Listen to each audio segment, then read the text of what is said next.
जय भीम जय भारत। बाबा साहब अम्बेडकर के 135वीं जयंती के मौके पर देश भर में मचाया गया जश्न। लेकिन इसी बीच साउथ के सुपरस्टार प्रकाश राज ने एक ऐसा बयान दे दिया जिसने सोशल मीडिया पर आग लगा दी। उन्होंने हिंदू राष्ट्र मांग करने वाले को सीधा शब्दों में कुछ ऐसा कह दिया जो अब एक बड़ी बहस बन चुका है। क्या वाकई भारत का संविधान खतरे में है या फिर प्रकाश राज का यह बयान एक राजनीतिक पैंतरा है?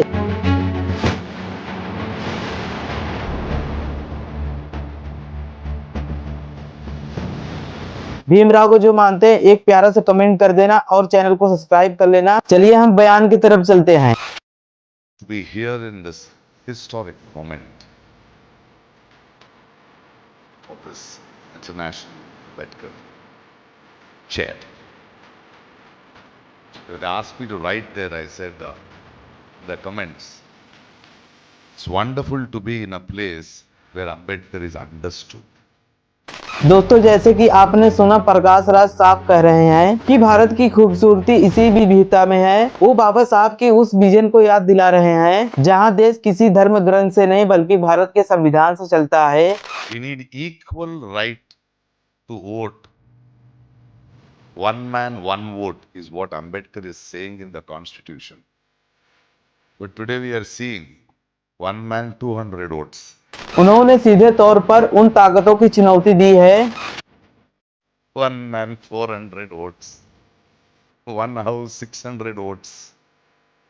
CAA, NRC deny votes.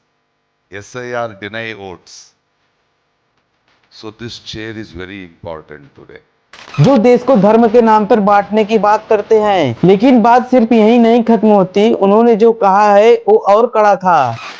We had 200 years of ruling of British. But we had thousands and thousands of years of injustice in this country. We were not a great nation. We had untouchability. We had Dalits. Injustice to women. Injustice to tribes.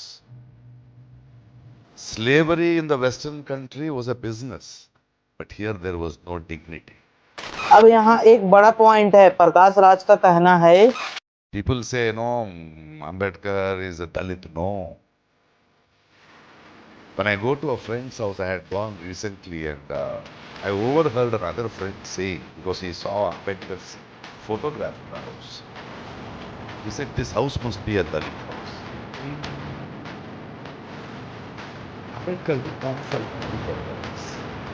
Prakash Raj का कहना है कि अंबेडकर की संविधान सिर्फ हिंदुओं के लिए नहीं बल्कि ईसाइयों, मुस्लिमों और उन लोगों के लिए भी बनाया है जो ईश्वर को नहीं मानते हैं। और हम देखते हैं कि राजनीतिक में धर्म को संविधान के ऊपर रखने की कोशिश होती है। लेकिन प्रकाश राज यहाँ संवैधानिक नैतिकता की बात कर रहे हैं। वो बार बार याद दिला रहे हैं कि बाबा साहब के बिना आज हमारे पास अभय व्यक्ति की आजादी नहीं होती।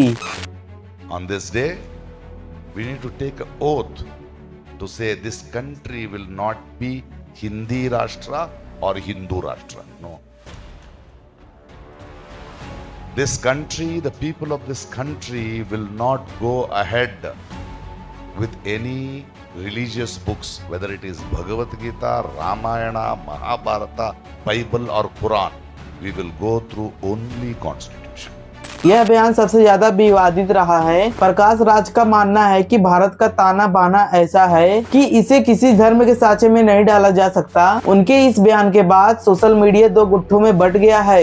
एक तरफ वो लोग हैं जो इसे संविधान की जीत बता रहे हैं, तो दूसरी तरफ वो लोग हैं जो इन्हें हिंदू विरोध करार दे रही है। लेकिन क्या संविधान को याद करना किसी धर्म का विरोध करना है? प्रकाश राज का यह बयान हमें सोचने पर मजबूर करता है कि क्या वाकई बाबा साहब के सपनों को हम भारत बना सकते हैं? जातिवाद और भेदभाव की घटनाएं हमारे सामने आती रहती हैं। आपको क्या लगता है, क्या प्रकाश राज की बातें ये सही है या वो जरूरत से ज्यादा आक्रामक हो रहे हैं? अपनी राय कमेंट में जरूर बताएं और वीडियो पसंद आए हो तो वीडियो को लाइक करें और चैनल को सब्सक्राइब करना ना भूलें। जय भीम, जय भारत।